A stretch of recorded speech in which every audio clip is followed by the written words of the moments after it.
신약 성경에 나오는 인물들 가운데 위대한 인물은 베드로, 바울 뭐 이런 분들은 정말 따라갈 수 없을 정도로 위대한 분들이죠.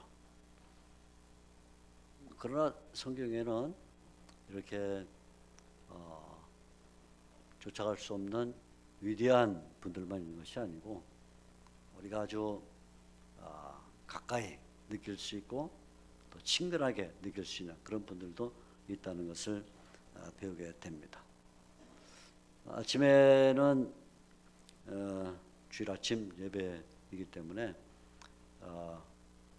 오랜 시간 말씀을 드릴 수가 없어서 짧은 시간 할애해서 스테바나에 대해서 배웠는데 2층에 우리 중고등부 청소년들이 쭉 앉아 있는데 저한테 이렇게 눈짓을 하면서 조금 빨리 끝내주시면 좋겠습니다. 그래서 제가 그래 너희들 소원을 내가 들어줘야지. 우리나라의 미래이고 또 한국교회 우리 교회 미래인데 어른들은 좀 손해 보더라도 너희가 이겨야지 해서 되도록이면 빨리 말을 빨리 하고 빨리 끝냈더니 나가면서 아주 만족한 그런 저는 지면서 갔습니다. 저 목사님은 참 지혜가 있구나.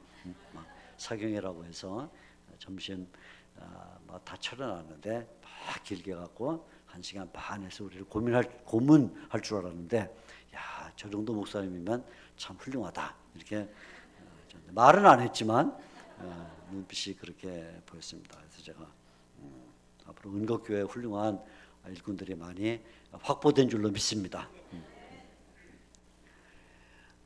스테바나, 제가 성경을 연구하면서 스테바나라는 인물을 만났을 때 굉장히 감동을 했어요. 스테바나 이름 자체가 멸류관하고 그리고 정말 귀한 그런 인물이구나 했습니다. 아무튼 아침에 너무 짧게 요점만 말씀드려서 할 수 없는데 그러나 또 빌립보서에 와서 에바브로디도라는 인물을 만났을 때 역시 또 제가 큰 감동을 받았습니다. 에바브로디도 좀 발음하기도 어려운 이름인데 본래 이 이름은 중요한 뜻이 있습니다. 스테바나가 멸류관이라는 뜻을 갖고 있으면 에바브로디도는 두 개의 단어가 합해졌는데 F라는 단어와 아프로디테라는 단어가 합해졌는데 아프로디테는 그리스 로마 시대의 여자신입니다. 여신입니다. 그리스 신인데 이제 이 신이 로마에서 받아들일 때는 저 유명한 스타킹 비너스예요. 스타킹 아주 스타킹 비너스. 잘 모르시는 분은 젊은 사람이고 아는 사람은 이제 좀 나이 드신 분인데 비너스입니다. 미의 여신, 보통 말하는 비너스입니다.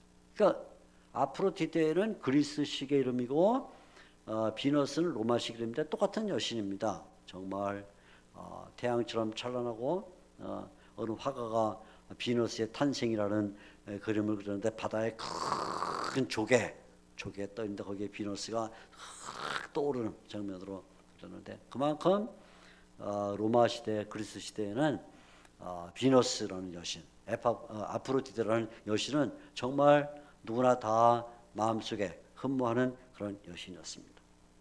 에바브로디도는 그 뜻이 뭐냐면 바로 이 미의 여신, 아프로디테 여신에게 바쳐진 사람 이런 뜻입니다.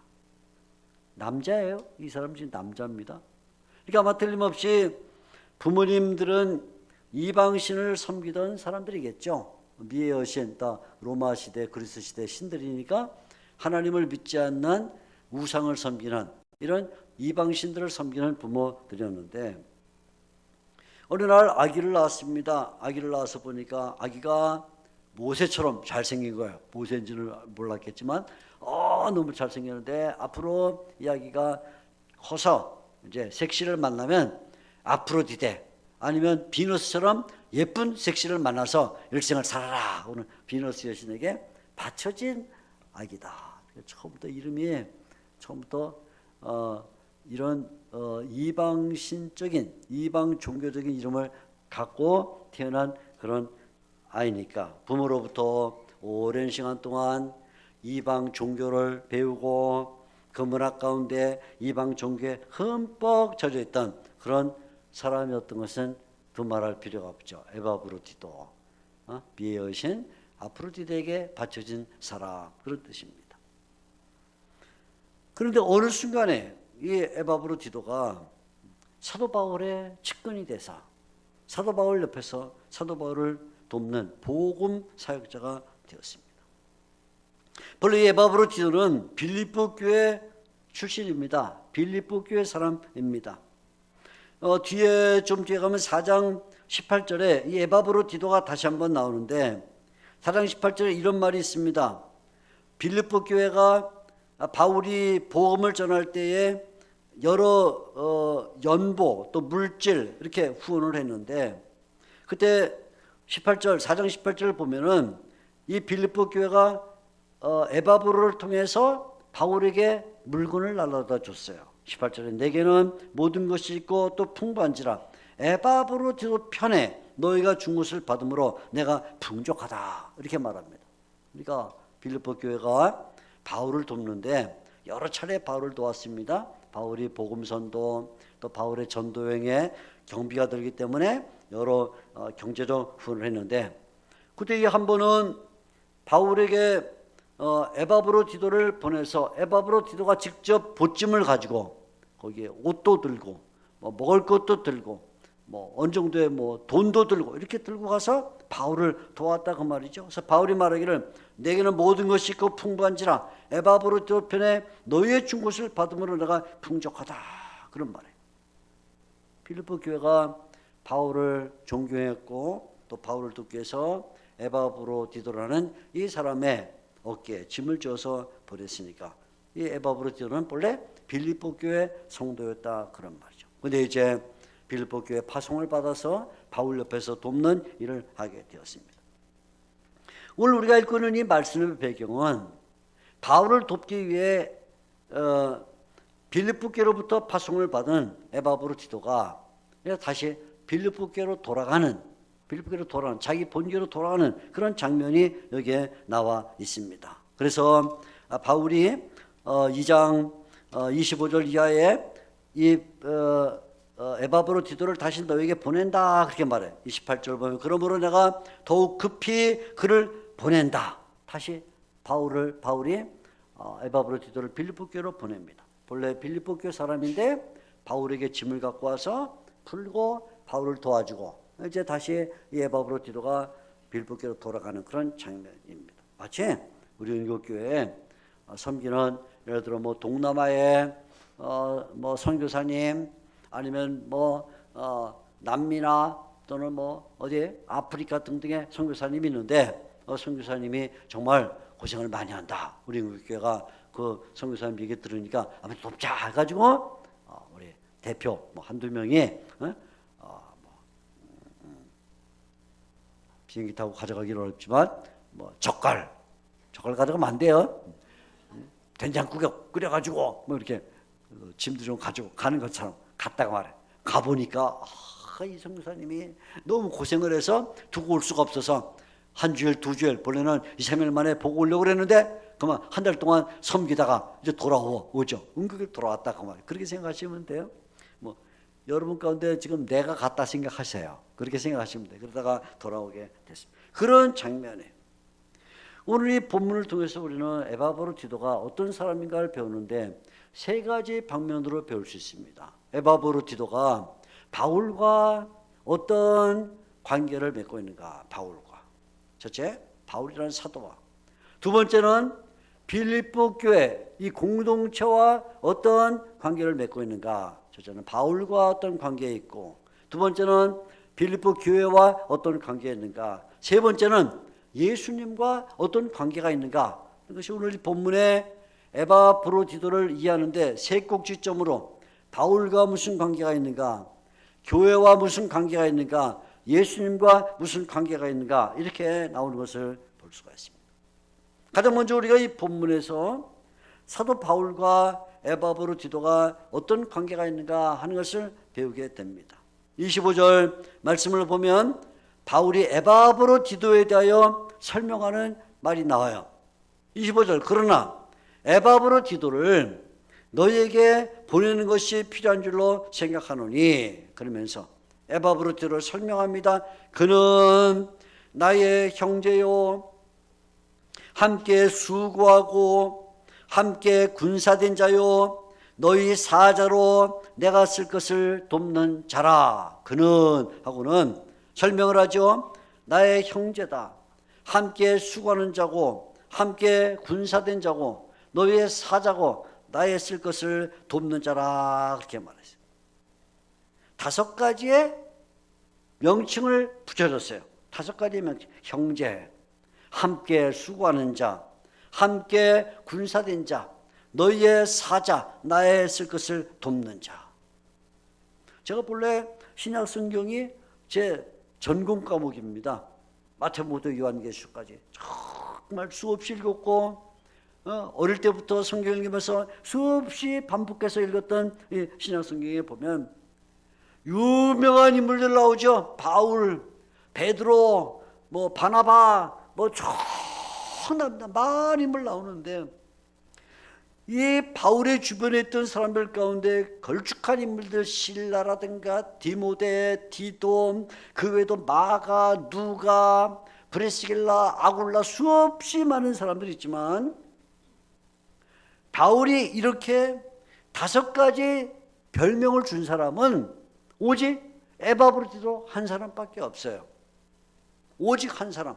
5가지의 별명을 갖고 있는 사람, 하나의 별명이나 2개의 별명, 많으면 3개까지의 별명을 가진 사람이 있지만 5개의 명칭을 가진 사람은 이 사람밖에 없어요. 에바브로 디도를 가리켜서 형제라. 형제란 말은 아무한테나 쓰는 말이 아닙니다. 하나님을 아버지로 섬기면서 하나님 아버지를 위해서 자기의 목숨과 뜻을, 마음을 같이 하고 생각을 나눌 수 있는 그런 사람에게만 형제라 그렇게 불렀어요. 에바브로 디도를 가리켜서 형제라고 말했을 때 그 말 속에는 뜻을 같이 한 사람, 하나님 아버지를 위해서는 목숨도 드릴 수 있는 그런 형제라, 그런 말이죠. 함께 수고하는 자라는 말은 동역자라는 말입니다. 바울 혼자서 일할 수는 없어요. 바울이 동쪽에 가 있으면 서쪽에 있을 수 없죠. 그러면 바울이 동쪽에 가면 너는 서쪽으로 가고 이 일을 함께 나눠서 할 수 있는 그런 인격을 갖고 있는 사람이라, 그런 말입니다. 함께 군사된 자라 하는 말은 복음의 원수된 마귀와 싸울 때 정말 목숨을 내놓고 힘을 합해 싸울 수 있는 사람이다. 그래서 함께 군사된 자다, 그렇게 말해요.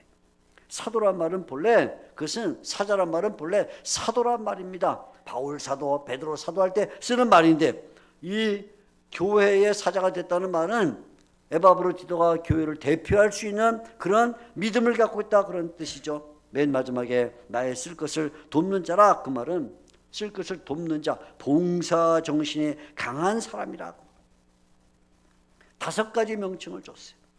에바브로 디도는 뜻을 가지면 말을 할 때에, 일을 할 때 힘을 합해서 사도 바울과 협력하는 협력자가 되었습니다.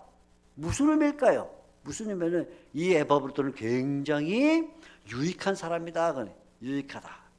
한 가지가 아니라 2가지가 아니라 5가지로 해도 감당할 수 있는 굉장히 유익한 사람이다. 어디에 가든지 간에 유익을 주는 사람이다. 교회에는 유익을 주는 사람이 필요해요. 빈자리를 메우고 틈을 메워주고 빈 공간을 채워주고 사람들에게 힘을 실어주고 격려하고 용기를 주는 그런 사람이 필요하죠. 각 방면에, 가정에 들어가면 가정에서 가정 식구들에게 힘을 실어주고, 사회에서 직장을 하든 아니면 산업을 하든 뭘 하든 사람들에게 힘을 실어주고, 교회에 나오게 되면 교회를 밝게 만들고 하는 그런 유익한 사람이 필요한데, 바로 이 에바브로 디도가 그런 능력을 가지고 있었다.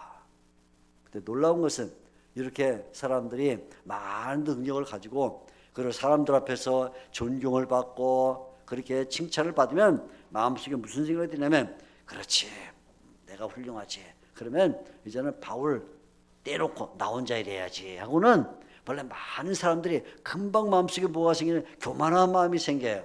그래서 동역자로 남지 않고 독립해서 자기가 지도자가 되려고 합니다. 그러니까 왜 세상에서 이렇게 싸움이 많이 나냐면 협조자가 되는 사람이 많은 싸움이 안 나요. 협조자가 되는 사람이 많으면 지도자가 되려고 하면 싸움이 나는 거예요. 어느 사회든지 간에 왜 분란이 일어나냐? 돕는 사람이 되겠다 그러면 분란이 안 일어나요. 왜? 도와야 되니까. 그런데 내가 머리가 되겠다 그러면 분란이라. 교회에서도 보게 되면 교회에 왜 문제가 생기냐? 교회에 머리가 되고 싶으니까. 머리가 되는 자리에 앉고 싶으니까 분란이 일어나요. 에바브로 디도는 5개의 유익한 면모를 갖고 있었는데도 여전히 협조자로 나와서 바울을 도왔다. 그러니까 결국은 바울이 이 에바브로 디도를 볼 때 뭐라고 말하면 이런 사람을 존귀 여기라 그래. 29절 마지막에 보면 이렇게 말합니다. 이와 같은 자들을 존귀히 여기라. 아침에 스데바나를 설명하면서는 바울이 뭐라고 말했냐면 이런 자들에게 순종하라 그랬어요. 근데 이번에 에바브로 디도에게는 뭐라고 말하면 이런 사람들을 존귀히 여기라. 왜?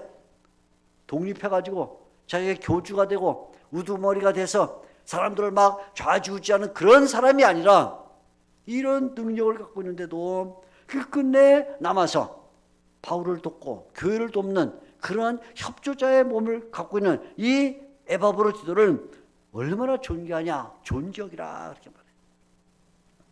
오늘 우리가 이 에바브로 디도에 대하여 배우면 놀라는 것은 뭐냐면 에바브로 디도는 한 사람입니다.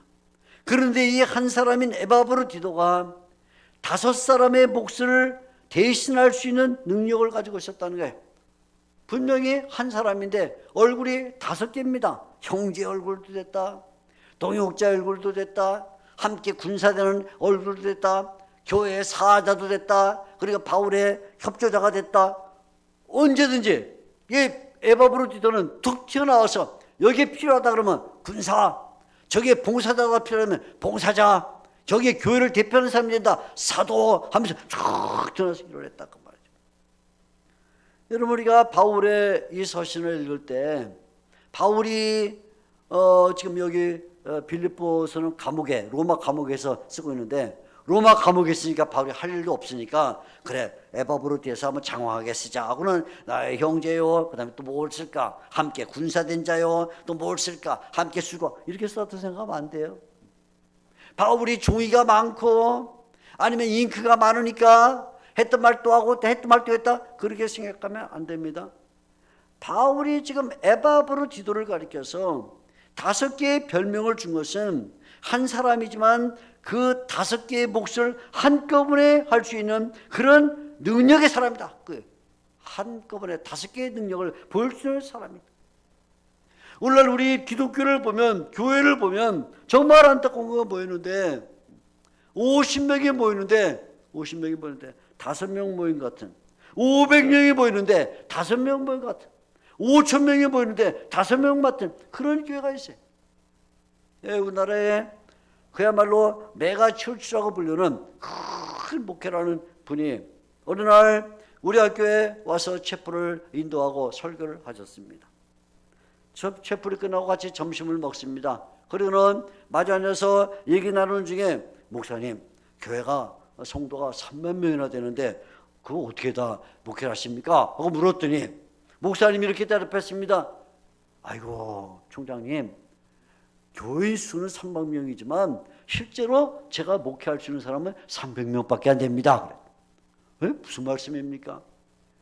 29,700명은 3만 명 가운데 29,700명은 그냥 와서 앉아있는 사람이고 정말로 그 교회에서 뜻을 합해서 주님을 섬기는 사람은 300명밖에 안 됩니다. 몇 분이에요?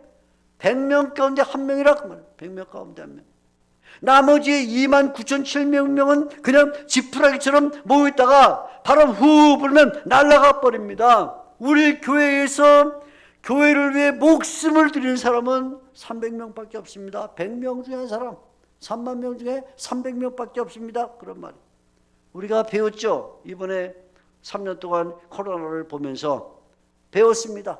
저도 많은 교회에 목사님들과 상의를 하고 상담을 하고 조언도 주고 많은 얘기를 들었는데 대부분 목사님들이 다 같이 입을 모아 한 말이 그거예요. 아, 코로나가 와보니까 그냥 지푸라기처럼 확 떨어지는데, 지푸라기처럼 떨어지는데, 코로나가 온 첫 주간부터 싹 물 빠져나가듯이 빠져나가는데 정말 야, 우리 교회에 거품이 이렇게 컸구나, 우리 몸을 싸우는 거품이 이렇게 많았구나 배웠다는 거예요. 한국교회 아무리 많은 성도가 있어도 그 성도들이 어떤 몫을 감당하냐에 따라서 그 교회의 질과 그 교회의 능력이 나타나는 것입니다. 초대교회 때는 그리스도인이 다 해봤자 2만 명, 3만 명밖에 안 됐어요. 우리나라 1900년대 들어올 때에 한양을 중심으로 해서 전국의 교회 수가 몇 개 되지도 않고 교인 수가 2, 3만 명밖에 안 될 때도 어느 리포트에 의하면 그런 얘기가 들어있습니다.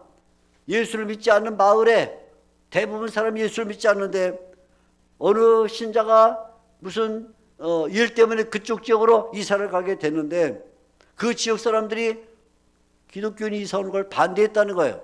반대. 기독교는 이사 오지 마라. 반대를 했대.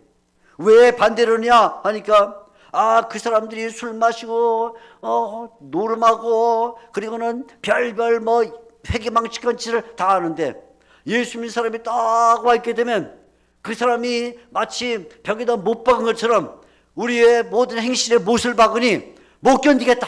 그 사람 오지 마라 그랬다는 거예요.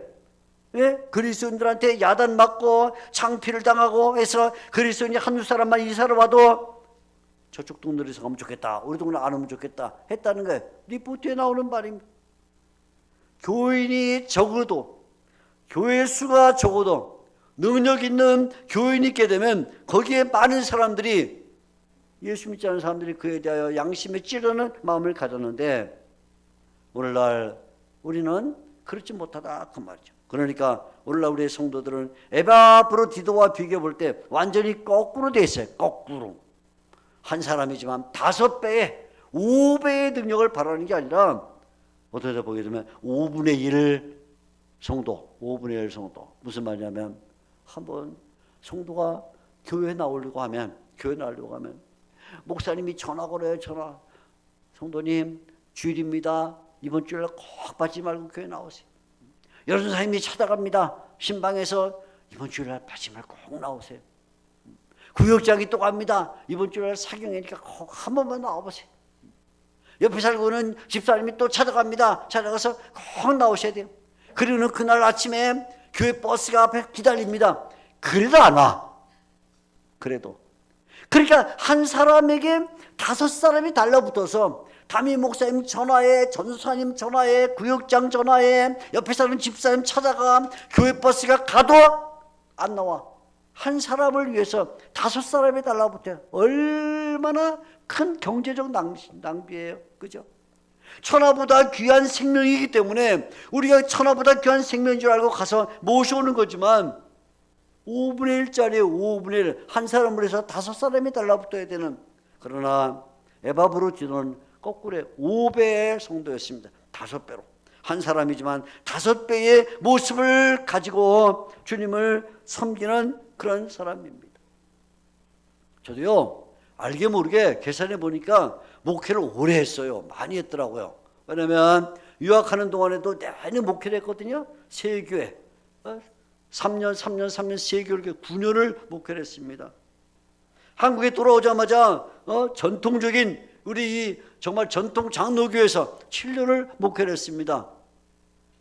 그러나서 신학교 들어와서 사역하는데 어느 날 갑자기 박윤선 목사님이, 박윤선, 성 말고 박윤선 목사님이, 우리 선생님 박윤선 목사님이 수업 시간 때마다 했던 말이 생각이 나요. 갑자기 생각이 안 나야 되는데 뭐라고 말씀하면, 목사가 일생 사는 동안에 개척을 한번 해야지.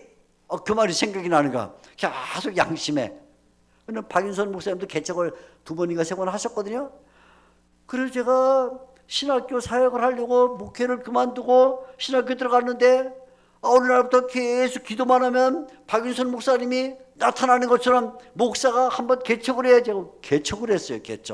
개척을 하고 또 7년을 했어요. 그러고 보니까 유학하는 동안에 9년 교민교회 목회했는데, 교민교회가요 얼마나 어려운지 몰라요. 교민교회 다 잘난 사람만 있어요. 교민교회는 왜?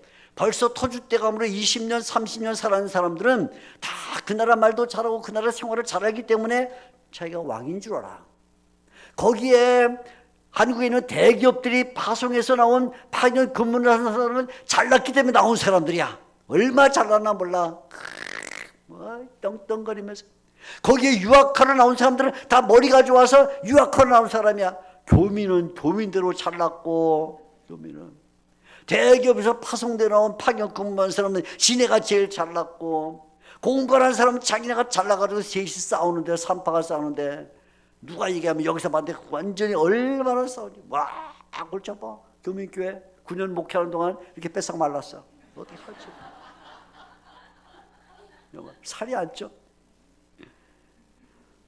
전통 장독이 얼마나 힘든지 몰라요. 얼마나 힘든지 몰라요. 내가 40살에 딱 한국교회 장로교회 우리 담임 목사를 시작했는데, 40살에 딱 시작했거든. 39살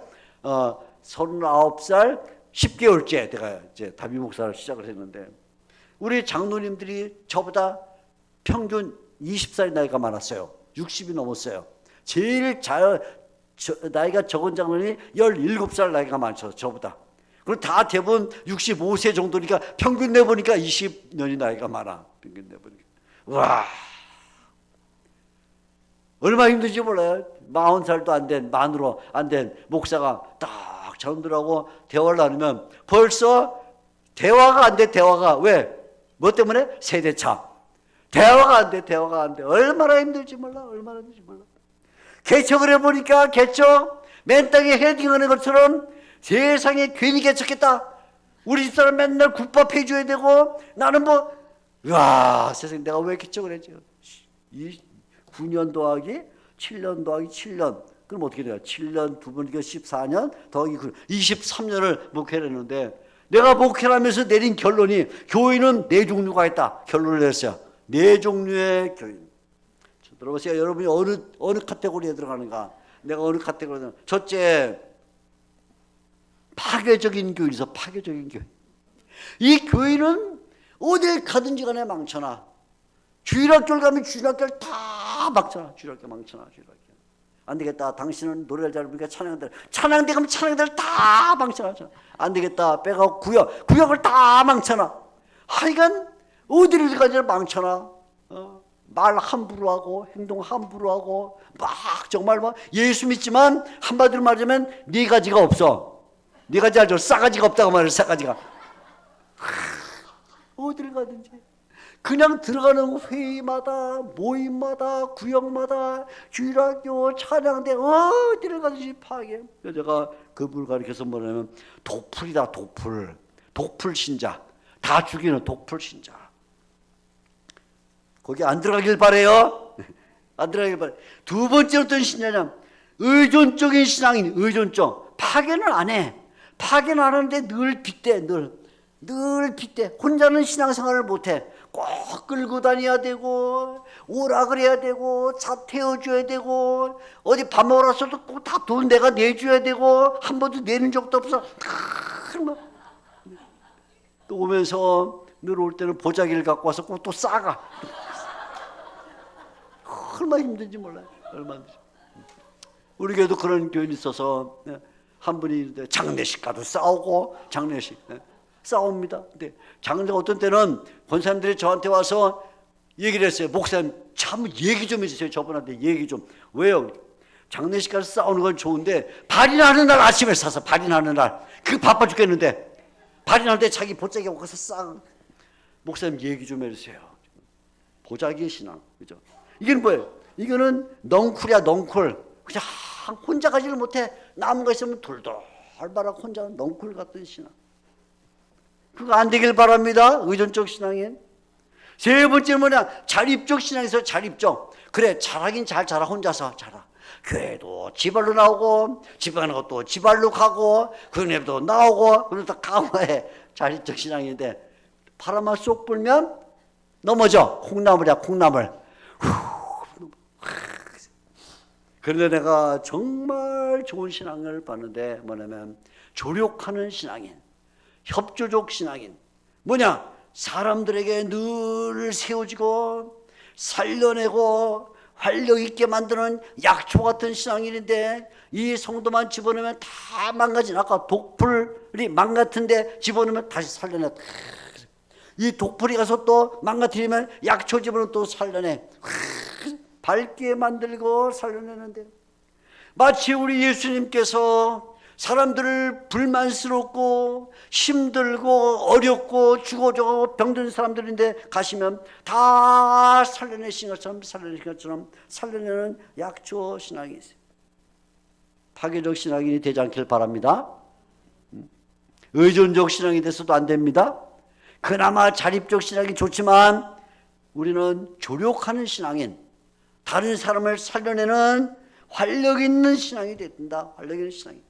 저는 이 에바브로 디도를 읽을 때 바로 이 마지막 사람, 약초 같은 사람을 배우는 약초. 그렇구나. 에바브로 디도는 빌립보 교회 있을 때는 빌립보 교회를 살려내고 바울에게 왔을 때는 바울을 살려내는 5배의 신앙인, 5배의 능력을 발휘한 사람. 그래서 필요하면 형제가 됐다, 필요하면 동역자가 됐다, 필요하면 나가서 함께 전투했다, 교회를 대표했다, 바울을 돕는 5개의 모습을 갖고 있는 사람이다. 와, 따라합시다. 나는, 세게 하세요. 나는 5배의 신앙인이 되겠다. 그러다 어떤 분이, 난 이미 5배의 신앙인인데 나는 교회 나오면 나갈 때 휴지 줍고 의자 똑바로 놓고 그리고 저기 나가 뭐 주보 흐트러진 거 하고 나도 5배의 신앙인인데 그런 5배가 아니에요. 지금 여기 말하는 5배는 휴지 줍고 무슨 뭐 의자 삐뚤어진 거 맞추고 나가다가 꽃병 끼어진 거 바로 놓고 주보 흐트러진 거 놓고 그게 5배가 아니고 여기 나오는 이 5말은 5말 형제라는 말, 함께 수고한다는 말, 함께 군사가 됐다, 너의 사자라, 내가 쓸 것을 돕는 자라는 이 말은 한마디 한마디가 굉장히 중요한 말입니다. 굉장히 중요한 말인데 마지막에 나오는 이 나의 쓸 것을 돕는 자라, 이 말은 그냥 영어로 하면 헬퍼라는 말이 아니에요. 본래 뜻이 헬퍼라는 뜻이 아닙니다. 본래 뜻이 뭐냐면 예배한다는 뜻입니다. 예배한다. 나의 쓸 것을 가지고 예배한다. 그래서 이 단어는 본래 어디에 쓰냐면 하나님을 예배한다, 예수님을 예배한다 쓸 때 쓰는 단어인데 바울이 이 단어를 거의 유일하게 한 번 하나님을 예배한다, 예수님을 예배한다는 말 외에 사용한 게 바로 이 구절이에요. 이 구절이에요. 이게 본래는 하나님을 예배한다, 예수님을 예배한다 할 때 써야 될 이 단어를 이 에바브로 디도가 나를 섬기는데 그 섬기는 모습이 마치 하나님을 섬기는 것처럼, 마치 예수님을 예배하는 것처럼 그렇게 해서 그냥 바울이 야 물 좀 갖고 와, 물 갖다 주고 뭐 수건 갖고 와, 수건 갖다 주고 하는 그 정도의 도움이 아니라 하나님을 예배하는 것 같은 그 마음을 가지고 바울을 도왔다고 말이에요. 바울이 얼마나 큰 감동을 받았는지 나를 섬기는데 마치 하나님을 섬기는 것처럼 그렇게 섬겼다.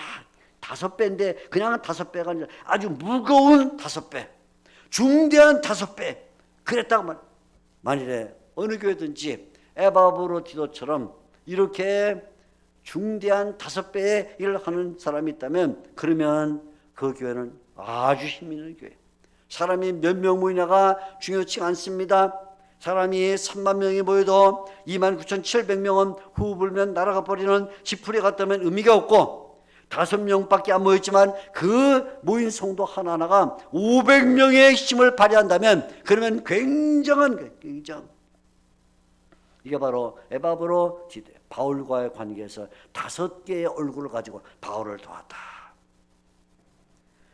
그럼 교회와는 어떤 관계였을까? 교회와 어떤 관계? 자, 오늘 말씀에 교회와의 관계가 나옵니다.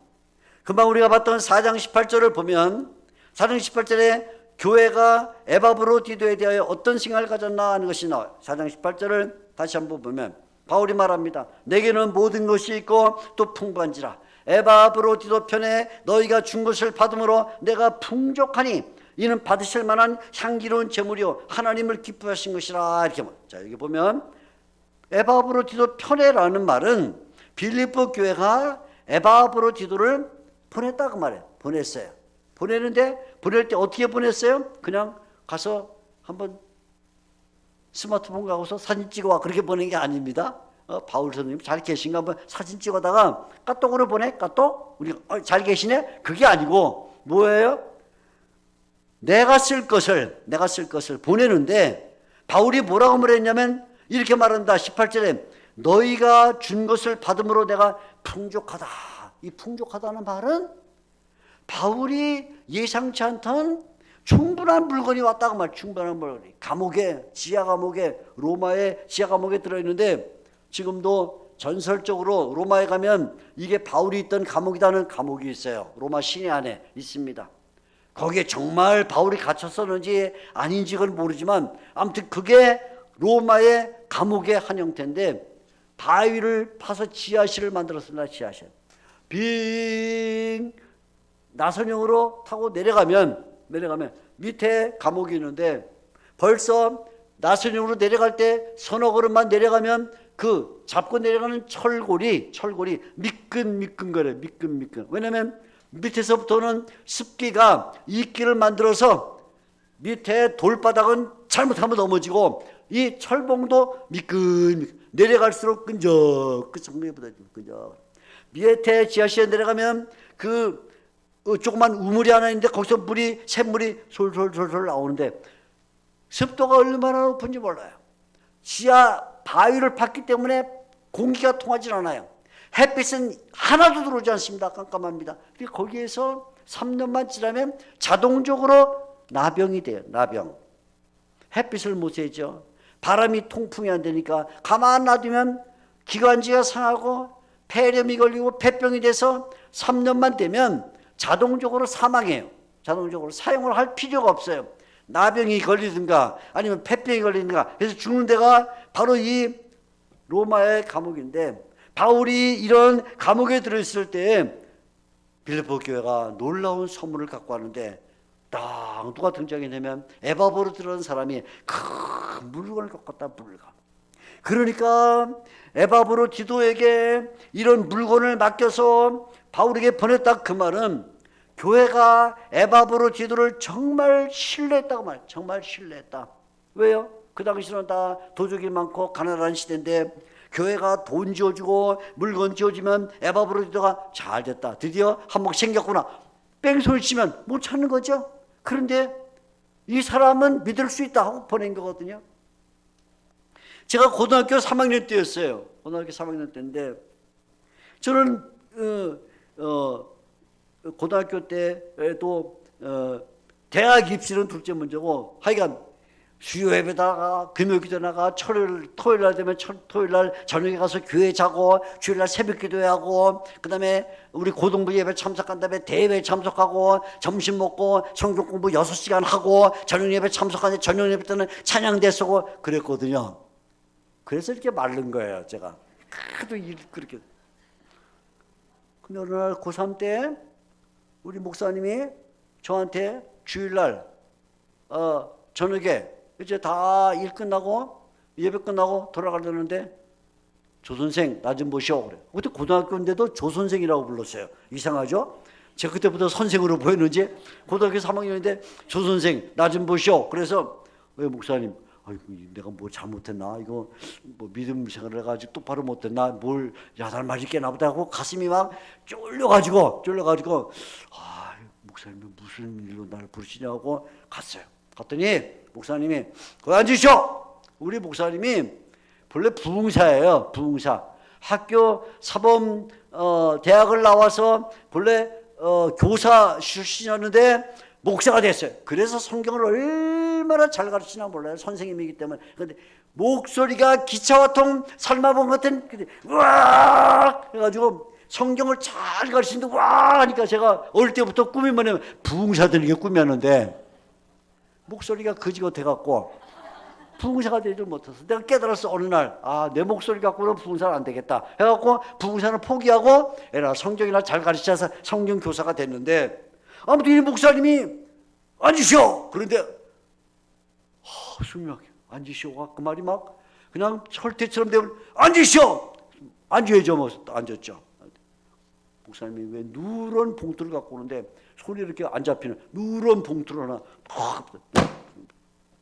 선생 내일 학교 아침에 갈다가 좀 일찍 출발해서 이 봉투를 우리 총회 본부에 갖다 주고 가시오. 그런데 제가 목사님 이게 뭐가 들었습니까? 돈이요. 돈이. 어? 교회에서 그동안에 총회에 보낼 돈들을 지금은 다 온라인 이렇게 보내지만 그때는 현금 방식이거든요. 그래가지고 목사님이 갖다 주셔야 되는데 일찍 갈 수가 없으니까 제가 마침 총회 쪽으로 가는 학교가 그러니까 총회 갖다 주는 거야. 받으니까 제법 묵직해. 묵직한데 마음속에 횡재다, 횡재. 그렇지. 이제야 드디어 내가 생활이 편한가 보다. 이렇게 주님께서 뜻밖의 용돈을 주다니. 이야, 제가 그때 그 목사님을 쳐다보면서 이렇게 생각했습니다. 목사 되겠구나. 목사 되겠다. 나를 믿어주니 내가 목사가 안 되면 되겠나. 제가 목사 되겠다는 생각을 가졌어요. 저를 믿어준 거죠. 믿지 않으면 어떻게 그 큰 돈을 저한테 현금을 맡기겠어요.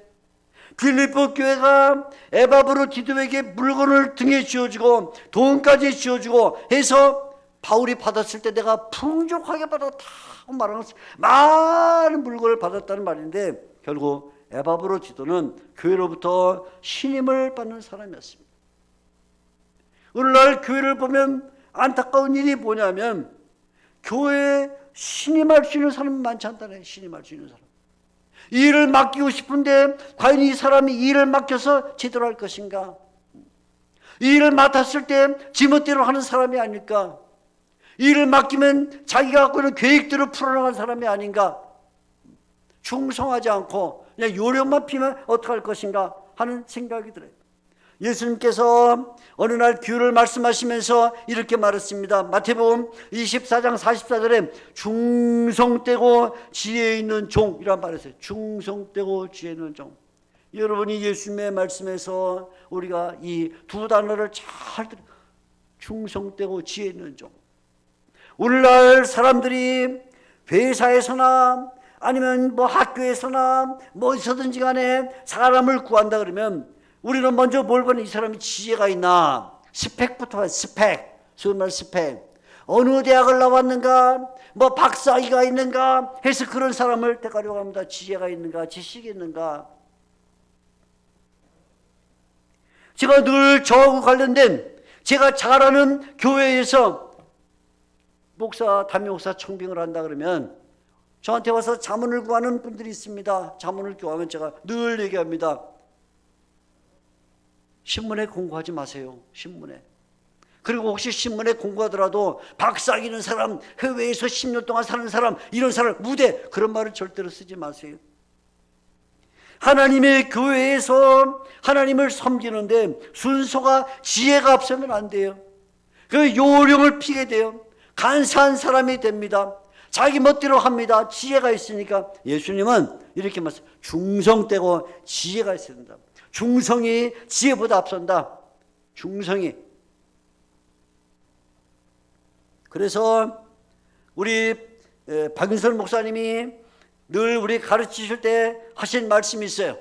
하신 말씀이 뭐냐면 늘 그렇게 말씀입니다. 사람이 좋은 목사가 되려면 몇 가지 조건이 있다. 첫째는 학식이 있어야 되고, 학식. 두 번째는 경건이 있어야 되고, 세 번째는 믿음이 있어야 되고, 이런 말씀을 많이 하셨어요. 근데 제가 학창 시절을 보내고 저도 목사가 되고 신학교 교수가 되고 학교에서 총장 일을 하면서 제가 깨달은 건 박윤선 목사님의 그 조건에 플러스 원이 하나 있습니다. 플러스 원, 플러스 알파. 어쩌면 그 플러스 알파가 제일 먼저일 수도 있다. 뭐냐 하면 그건 인품입니다. 인품. 충성된가? 그 충성된가. 그래서 제가 학교에서 책임자로 있을 때는 교수를 채용하거나 뭐 하게 되면 언제나 제일 순위가 이 사람이 인품이 뭔가 인품. 신학 박사는 공부하면 되는 거예요. 머리 좋으면 다 하는 거예요. 그런데 충성은 머리가 좋아서 되는 게 아니에요. 그건 하나님의 은혜로 정말 변화되지 않으면 안 되는 거예요. 그래서 예수님이 충성이 지혜보다 앞선다. 그런데 바로 에바브로디도는 그런 사람이죠. 성경은 에바브로디도가 얼마나 지혜로운지, 얼마나 머리가 좋은지 말하지 않습니다. 그러나 한 가지 말하죠. 교회가 믿은 사람이다. 교회가 믿었다. 이 사람에게 짐을 맡기면 절대로 실수가 일어나지 않는다 하고 에바브로디도를 믿은 거예요. 이 사람은 믿었다. 왜 믿었을까요? 이 사람은 유능해요. 아까 말한 것처럼 5개의 능력을 갖고 있는데 에바브로디도가 있으면 언제든지 사람들에게 유익을 주기 때문에 그런 거죠. 그러니까 사실 이 에바브로디도는 빌립보 교회도 없어서는 안 될 사람이었어요. 빌립보 교회가 만약 에바브로디도를 보내고 나면 굉장히 큰 공백이 생길 터인데 그걸 알고 보냈어요. 그러니까 우리가 이 빌립보서를 잘 읽어보면 에바브로디도가 지금 바울에게 가 있는 동안에 실제로 빌립보 교회에 문제가 생겼는데 갈등이 생겼어요. 그래서 순두부하고 순두부가 아니라 뭐죠? 순두기하고 유디아가 싸우죠. 싸워. 만일에 순두부하고 유부초밥이 아니고 유부초밥이 아니라 우리가 자꾸 제가 이 순두기하고 유디고를 보면 늘 생각에 순두부하고 유부초밥인가 생각하는데 이 발음 비슷해서 순두기와 유디아가 싸우는데 만일에 여기에 제가 생각을 하는 거예요. 에바브로디도가 있었더라면 절대로 그런 일은 안 일어났을 것이다. 왜? 이 에바브로디도는 화합시키는 사람이고 사람을 결합시키고 봉사하기 때문에 안 일어났을 것이다. 그런데 이 에바브로디도가 바울을 돕기 위해서 갔을 때 그만 이런 갈등의 문제가 생겨서 한 뜻을 버리고 한 마음을 버리고 바울이 결국은 예수님의 마음을 품으라 하고 말한 것이 아닌가 이렇게 생각을 해요. 에바브로디도는 이렇게 교회에 유용한 사람이었어요. 노른자와 같은 사람이었습니다. 노른자와 같은 사람. 여러분 지금 한국교회는 굉장한 위험 가운데 처해 있습니다.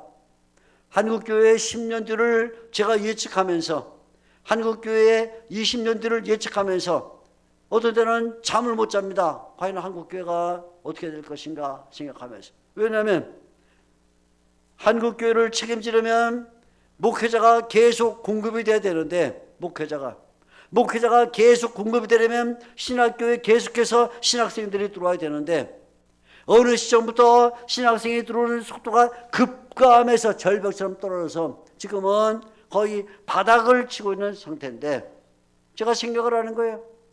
한국교회 우리 교단교회가 1000교회 정도 됩니다. 1000교회 정도 되는데 1000교회 수는 10년 지나도 그렇게 줄지 않아요.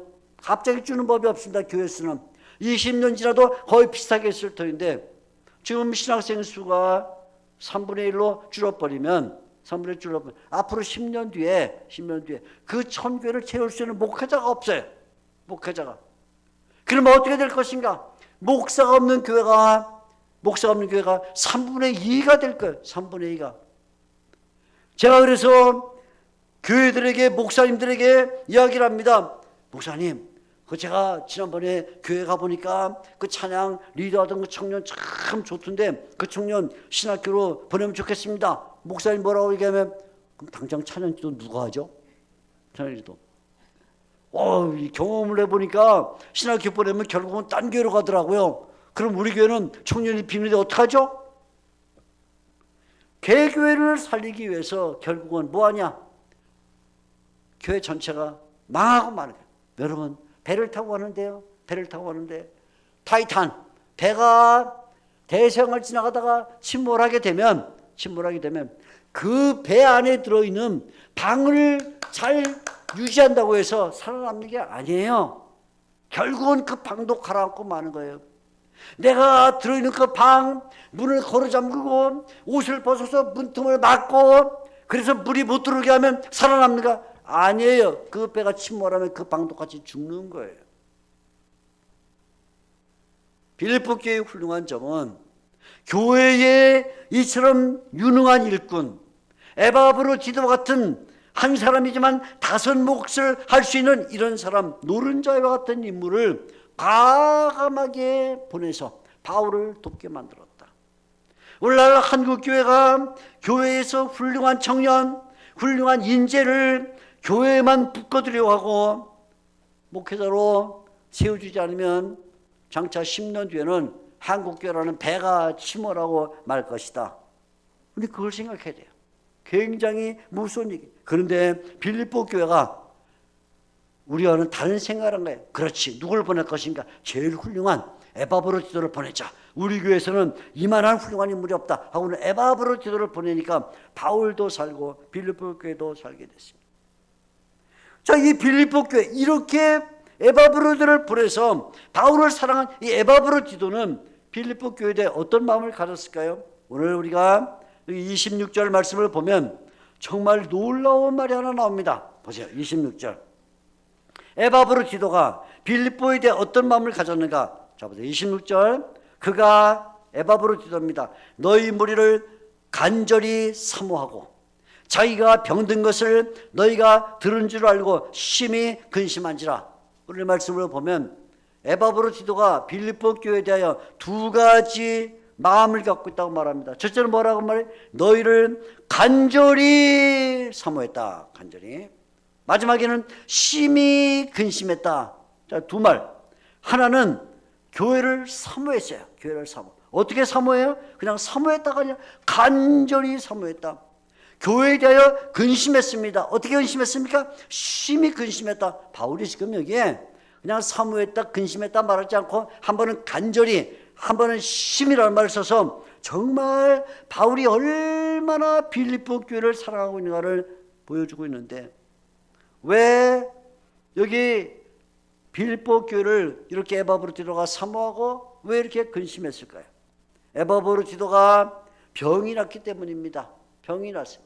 바울을 도와주러 왔는데 바울을 도와주면서 바울의 지하 감옥, 바울의 고난당하는 것, 바울의 이런 마음의 고통, 교회를 사랑하는 것, 아끼지 않고 기도하는 그 바울을 돕다 보니까 에바브로 자신이 병이 났고 말았습니다. 에바브로 자신이 병이 났어요. 그런데 에바브로디도가 병이 났다는 그 소식이 빌립보 교회에 도달이 됐습니다.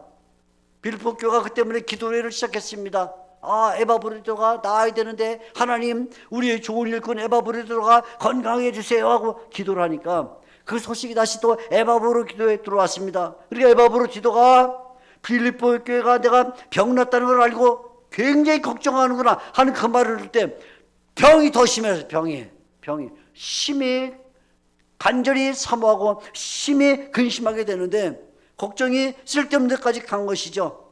에바브로디도가 교회를 얼마나 아끼고 얼마나 사랑하는지, 교회가 자기 때문에 고통당한다는 말을 듣고는 걱정해서 근심이 됐어요.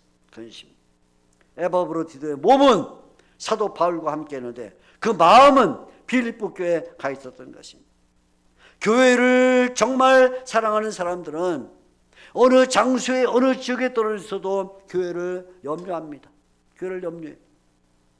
제가 가끔 우리 교단이든 어떤 든 간에 가끔 목회자들을 데리고 종교개혁지나 아니면 위근호 지역이나 등등을 여행을 갈 때가 있습니다.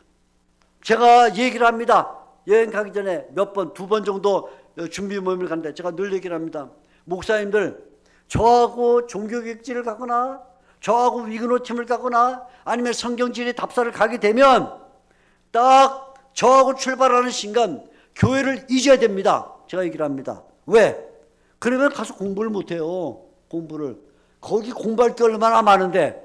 그래서 제가 얘기를 합니다. 아예 그거 못할 사람은 따라오지 마세요. 괜히 돈 버리고 애쓰니까 하고는 제가 가면 종교교육지 엄청 공부해야 되고 위근호 순교지 엄청 공부해야 되고 성경지리 예루살렘 유다 땅을 엄청 해야 되는데 교육 걱정하면 안 되니까 딱 얘기를 합니다. 그런데 놀라운 것은 거기 가면 거의 70% 목사님들이 새벽에 전화 새벽에 부교육자들한테 어떻게 됐어? 지금 그 아무개 집사님 병원에 입원했다는데 괜찮아? 가봤어? 저한테 들켜 야단 맞아요.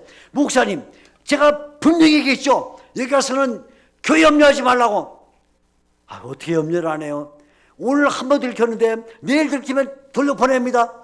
그 다음날 밤중에 해. 또 이번에 밤중에 나 모르는 데서 몸은 딴 데 가 있는데 마음은 교회에서 떨어지지를 못해요. 마음은 떨어지지 못해요. 교회에 마음이 와 있어요. 진정한 신자, 교회를 사랑하는 신자, 하나님의 말씀으로 변화된 신자는 교회를 사랑해서 교회에 마음을 저버릴 수가 없습니다. 그래서 좋은 신자들은 어디 갔다가 오다가도 교회 들려서 가요. 교회 들려서 혹시 어디 불 켜진 데는 없나? 혹시 뭐 비가 이렇게 오는데 비가 새는 데 없나? 제가 어느 교회에서 목회를 할 때 비가 엄청 온 그런 날이 있었는데, 여름철에 비가 엄청 왔는데, 우리 교회가 교육관은 저쪽에 있고, 그 다음에 본 예배실이 있는데, 본 예배실이 2층에 있고, 지하실에 찬양대실, 교육실 뭐 등등등 있어요. 그래서 3층에는 이제 목양실, 교육자실 이렇게 있는데, 비가 너무나 많이 오는 거예요. 비가 너무나 많이 와서 제가 불안해요. 그래서 새벽 기도는 5시지만 아무래도 불안해가지고 제가 새벽 3시 반쯤에 교회를 갔어요. 교회를 갔더니 교회 지하실이 다 불이 켜져 있는 거예요. 불이 다 켜져 있어요. 이게 웬일이지? 가보니까 우리 부목사님들이 나와가지고 다 물 퍼내고 있어. 야, 이거 언제부터 물 들어왔냐? 그러니까 아마 2시부터 들어온 것 같습니다. 물 퍼내는데 장로님들은 아무도 안 보여. 장로님들은 세상에. 그래갖고 제가 아침에 전화해서 장로님들한테, 장로님들 뭐 하십니까? 지금 교회에 물 들어가보다. 교회에 물 들어왔어요? 물론 우리 장로님 훌륭한 장로님이셨어요. 교회에 관심을 갖고 있어서 혹시 우리 교회에 어느 방 애들이 낙서하고 가지 않았는가? 낙서하고 왔는가?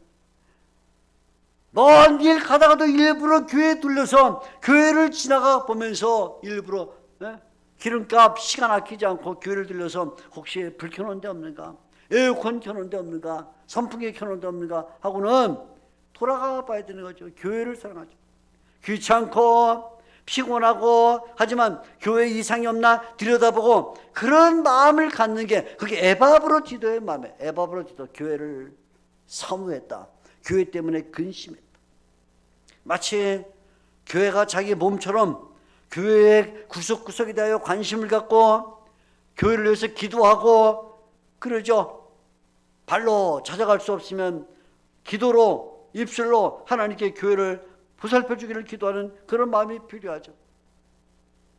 오랜 시간 동안 함께 신앙생활에도 어떤 성도가 아파도 아픈지 모른다면 그것은 에바브로디도하고는 너무나 다른 모습인 것입니다. 에바브로디도는 사도 바울이 칭찬할 정도의 그런 열심을 갖고 있었어요.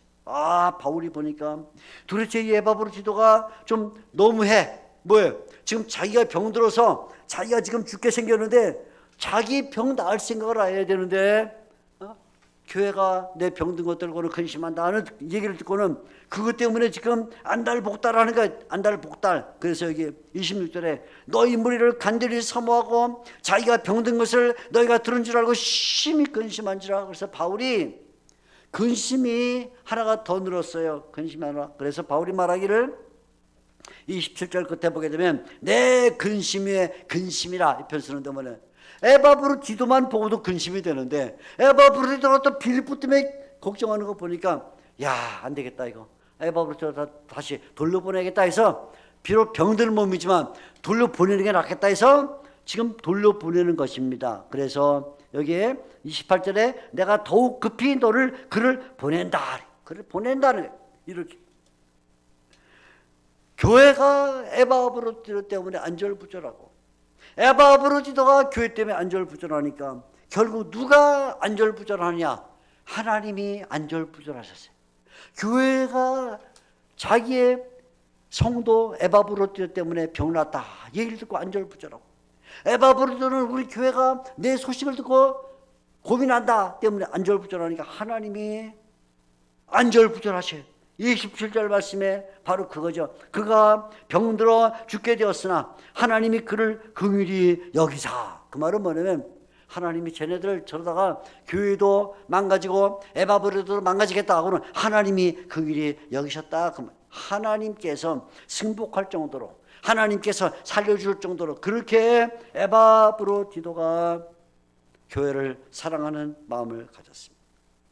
여기에 30절에 보게 되면 에바브로디도가 교회에 대하여 가지고 있던 모습이 하나 나오는데, 에바브로디도는 교회의 부족함을 채운 사람이다 그렇게 말합니다. 30절, 그가 그리스도를 위하여 죽기로도 자기 목숨을 돌보지 않은 것은 나를 섬기는 너희 일의 부족함을 채우려 합니다.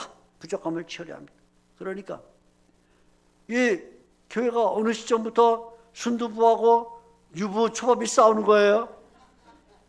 그러니까 바울을 위해서 기도하고 바울을 후원해야 되는데 자기네끼리 싸우느라고 마음이 하나가 안 되고 갈라지고, 2장 1절부터 보게 되면 한 마음을 품어라, 같은 마음을 가져라 여러 번 얘기하는데, 뜻을 합해라 말하는데 싸우고 있으니까 교회가 일을 안 하는 거예요. 일을 바울을 돕지도 않고 전도도 안 하고 기도도 안 하고 계속 싸우는 거예요.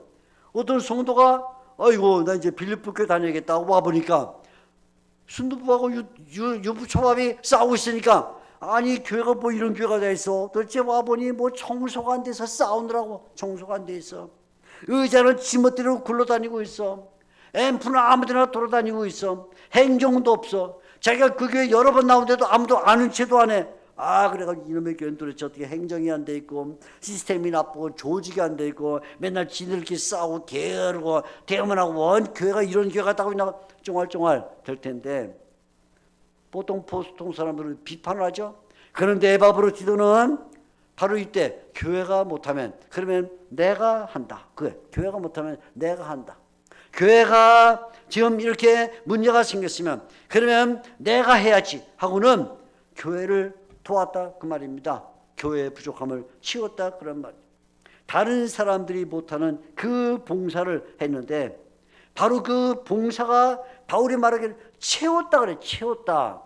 조금 도운 게 아니라 채웠다. 교회가 해야 될 일들을 채웠다. 그 말은 만약에 빌립보 교회가 50명이 모였으면 50명 몫을 감당했다는 말이고, 빌립보 교회가 500명이 모였으면 500명 몫을 감당했다는 거예요. 25절에 바울이 에바브로디도를 가리켜서 5배의 신앙이라 그렇게 말했는데, 정확하게 말하면 교인 수 전체 신앙이었다 그런 말이에요. 교인, 모든 교회를 대표할 수 있는 그런 신앙이었다. 교회 전체가 달라붙어서 해야 될 일을 에바브로디도 혼자서 다 채웠다고 말이죠. 야, 대단한 사람이에요. 에바브로디도.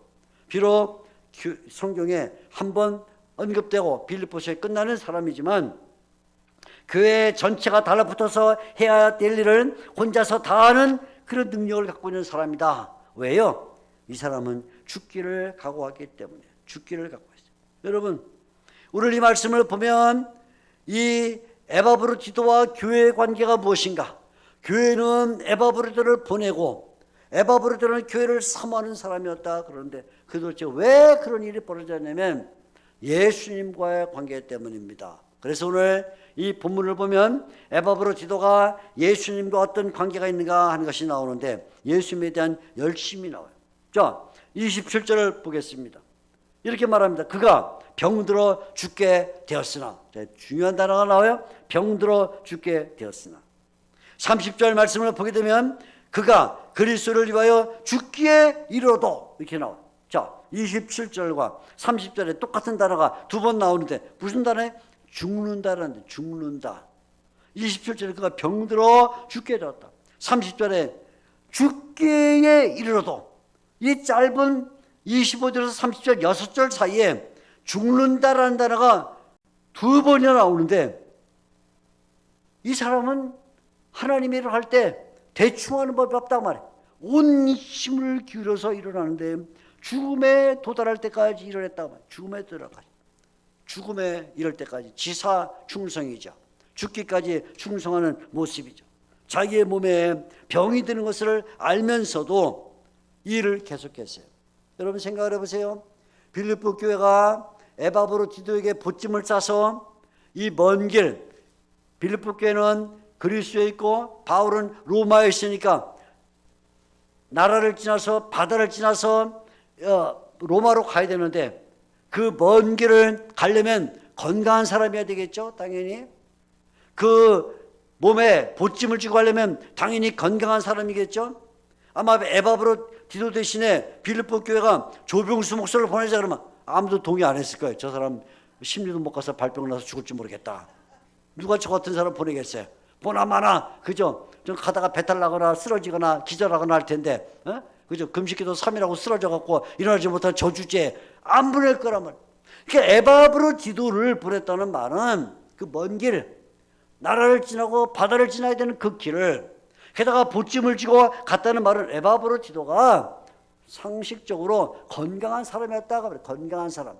그런데 이 건강한 사람이 바울 옆에 와서 바울을 섬기는 동안에 점점 병이 들었어요. 바울을 섬기는데 자기의 몸이 병드는 게 느껴져요. 어느 날은 기침이 나옵니다. 기침 나오더니 약간 목에서 피가 나옵니다. 그러더니 병이 깊어집니다. 알아요. 아는데 죽기를 각오하고 섬겼다 그 말이에요. 죽기를 각오하고.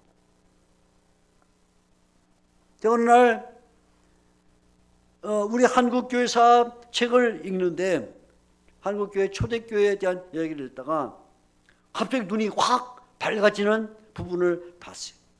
배은희 목사라는 분이, 배은희라는 목사님이 전주 서문박 교회를 목회하시던 분인데 1926년 얘기예요. 지금도 꼭 100년 전 얘기입니다. 서문박 교회 목회하시는데 이 배은희 목사님이 조그만 책을 하나 출판을 했어요. 책 제목이 뭐냐면 제목이 방애인 선생이라는 제목입니다. 제가 깜짝 놀랐어요. 아니 목사님이 왜 한 성도에 대한 책자를 냈을까? 제가 궁금해서 자세히 읽어보니까 이 방애인이라는 이 선생님이 본래 황해도 황주 출신인데 18살에 기존 여학교, 지금은 뭐 좀 학교가 뭐 바뀌어서 발렸겠지만 기존 여학교 교사로 발령을 내서 내려왔습니다. 근데 워낙 믿음이 좋은 여자 선생님이고 학생들을 사랑하고 그리고 이 예수 믿지 않은 사람들에게 복음을 전했다는 뜨거운 마음 때문에 자기 학생들에게 정성으로 학교에서는 아이들을 가르치고 사랑하고 베풀고 월급 받으면 다 가난한 학생들에게 나눠주고 자기는 대충 먹고 애들은 도와주고 하는데 오후가 되면 밖에 나가서 복음을 전합니다. 눈이 와도 복음을 전하고 비가 와도 복음을 전하는데 그러다가 학교에서 낮에는 교사로서 사랑을 베풀고 오후 늦게부터 밤이 될 때까지는 나가서 복음을 전하다가 매일 6년 동안 하다가 그만 감기가 걸렸어요. 비 맞고 하다 보니까 감기가 걸렸습니다. 감기가 걸렸는데도 쉬지 않고 매일같이 나가서 또 일을 했습니다. 그러다 보니까 폐렴이 왔습니다. 그런데도 거기서 기침을 콜록콜록하고 피가 나오는데도 계속 하다 보니까 폐암이 됐습니다. 그래서 6년 만에 죽었어요. 26살에 죽었습니다. 18살에 시작해서 8년 동안 일하고 죽었어요. 배은희 목사님이 이 자매를 보면서 너무나 안타까웠어요. 꽃다운 처녀가 아직 미래가 있는데 이렇게 봉사정신이 강한데 하나님이 너무 일찍 들어가시구나 하고는 담임 목사님이 이 여자 청년을 위해서 전기를 썼다고요. 전기. 방해인 선생 전 이런 썼다. 주님을 섬기는데 자기 몸을 아끼지 않고 온 힘을 다해서 병이 드는 걸 알아. 병이 드는 걸 아는데 그걸 감당을 하고 있는 거예요. 당연히 조금만 더 가면 죽는다를 알아도 나가서 복음을 전하고 가르친 거예요. 언젠가 제가 우리나라 선교회에 번역 선교회 주비트라는 선교회가 있는데 주비트 선교에서 총 간사 수련을 하는데 제가 강사가 돼서 3박 4일 동안 총 간사들을 이제 성경을 가르친 적이 있어요. 말씀을 가르칩니다. 아침, 점심, 저녁, 아침 이렇게 3박 4일 동안 가르치는데 제가 온 힘을 다해서 가르쳤어요. 그런데 마지막 저녁에 제가 마지막 집회이기 때문에 정말 힘을 다 해서 가르쳤는데 다 같이 은혜 받고 다 같이 감사하고 그러는데 그 대표되는 목사님이 이제 우리 집회가 이제 끝나게 되는데 마침 일본 선교사님이 오늘 20회 참석을 했습니다. 우리 일본 선교사님 나오셔서 인사 말씀 한번 하시고 그러고는 이제 우리 집회를 마치도록 하겠습니다. 그래서 일본 선교사 한 분이 저벅저벅 걸어 나오는데 나보다 글쎄 뭐 언뜻 봐서 한 대여섯 살이나 더 많을까 일본 선교사님이 걸어서 나옵니다. 걸어 나오더니 다 잘하는 분들이에요. 같이 GBT 훈련 받고 다 간사들 다 잘하는 분이 이렇게 얘기를 했습니다. 갑자기 주먹으로 책상을 때리면서 사람들이 나에게 무리하지 말라고 말하는데 무리하지 않고 어떻게 주님의 일을 합니까? 그렇게 얘기했어요. 어떻게 눈치 봐가면서 자기 차릴 거 다 차리면서 자기 이득을 보면서 잘 거 다 자고 먹을 거 다 먹으면서 어떻게 주님의 일을 합니까? 많은 사람들이 저한테 무리하지 마십시오. 성교사님 그러다가 쓰러집니다 라고 말하는데 주님의 일을 어떻게 무리하지 않고 합니까? 그렇게 말했습니다. 제가 그 말을 듣고는 에바브로가 떠올랐어요. 그렇지. 주님의 일을 하는 것은 죽기를 각오하고 하는 것이지 어떻게 내 것을 찾고 내가 할 일을 다 하면서 내가 먹을 것 내가 잘 것을 다 하면서 한단 말인가? 에바브로가 평소에 몸이 약해서 병이 든 게 아닙니다. 건장한 사람이고 물건을 나를 수 있고 먼 여행을 할 수도 있는 사람이지만 그래서 빌립보 교회가 볼 때 에바브로 디도는 가장 바울을 접게 적격이다 추천해서 간 사람이지만 바울을 돕는 동안에 온 힘을 다해서 바울을 섬기다 보니 어느 순간부터 그 건장한 몸에 병이 들어오고 병이 깊어지고 그리고는 죽기까지 이르는 그런 지경에 이르렀는데 근데 그 열정 때문에 에바브로 디도가 몸을 아끼지 않고 봉사하게 됐다. 그래서 복음이 전파되고 교회가 쓴 것이죠. 생명이 다해가는 것을 알면서도 복음을 전했습니다. 왜요? 왜 그랬을까요? 이것이 자기의 일이 아니기 때문에 자기의 일. 내 사업이면 내가 병들만 하다가 좀 그만두고 쉴 수도 있어요. 우리 집안의 사업이면 하다가 쉴 수 있어요. 사도 바울이 말합니다. 30절에 그가 왜 죽기로도 자기 목숨을 돌보지 않고 일을 했는가? 간단히 말합니다. 그것은 그리스도 일이었기 때문이다. 그리스도 일. 예수님의 일이었기 때문에. 내 사업이고 내 돈 버는 일이면 하다가 그만둘 수 있는데 이것은 내 일이 아니라 그리스도 일이기 때문이다. 많은 신자들이 오늘날 예수를 믿는데 예수 때문에 복받기를 위해서 예수를 믿어요. 예수 때문에 건강해지기 위해서 예수를 믿어요. 예수 때문에 사업이 잘 되기 위해서 예수를 믿어요. 예수를 믿는데 그 목적이 뭐냐면 나예요. 나. 예수 믿고 내가 복받고 예수 믿고 내가 건강해지고 예수 믿고 그래서 내가 사업이 잘 되고 예수 때문에 내가 어떻게 잘 되는 것 내가 체험하는 것 그래서 합니다. 그러나 놀랍게도 그리스도를 위해서 죽으려고 하는 사람이 많지가 않다 그 말이죠. 사도 바울이 고린도전서 4장 10절에 이런 말을 했습니다. 너희는 고린도 교회를 향해서 너희는 그리스도 안에서 지혜롭고 강하고 존귀하지만 우리는 그리스도 때문에 미련하고 약하고 비천하다. 그렇게 말했어요. 오늘날 우리가 주님을 위해서 살아가는데 도대체 주님을 위한다는 그 말이 주님을 위한다는 말이 그 결론이 무엇인가? 그 결론이 주님을 위한다는 말이 정말 주님을 위한 것인가? 주님을 위한다는 말 속에 나를 위하여가 포장되는 것이 아닌가? 앞에서 말씀드렸지만 죽음을 각오한 모험이 없이는 체험이 있을 수가 없어요. 짐을 싸들고 밤새 기도를 하면서 몇 달을 지내본 사람에게 기도의 체험이 있는 것이고 말씀을 읽기 위해서 눈에서 핏물이 나본 사람이 말씀의 은혜가 있는 것입니다.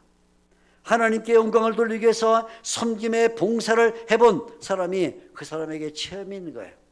많은 성도들이 그렇게 얘기합니다. 목사님 저는 오랜 시간 동안 교회를 다녔는데 전 체험이 없어요.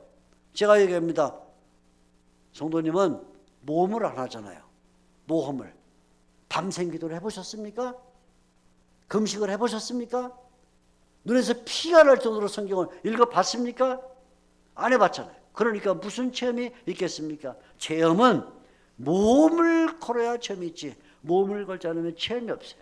에바브로디도는 몸을 한 거예요. 자기의 목숨을 내놓는 일을 했습니다. 그래서 결국은 이런 죽음을 각오한 사람이 있기 때문에 교회가 남았고 주님의 복음이 전파됐고, 그래서 우리가 그 복음을 들은 것입니다.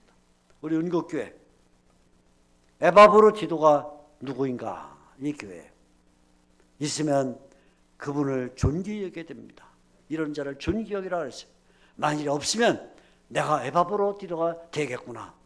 그래, 내가 한번 주님을 위해서 죽기를 각오하고 섬겨봐야겠구나. 그렇습니다. 본래 이방 여신 아프로디데에게 바쳐졌던 이 에바브로디도가 이제는 예수 그리스도에게 바쳐진 사람이 돼서 주님을 위해서 목숨을 드리기를 아까워하지 않았습니다. 성숙함은 그냥 얻어지는 게 아니에요. 성숙함은 죽음을 각오한 몸을 걸 때 주어지는 것입니다.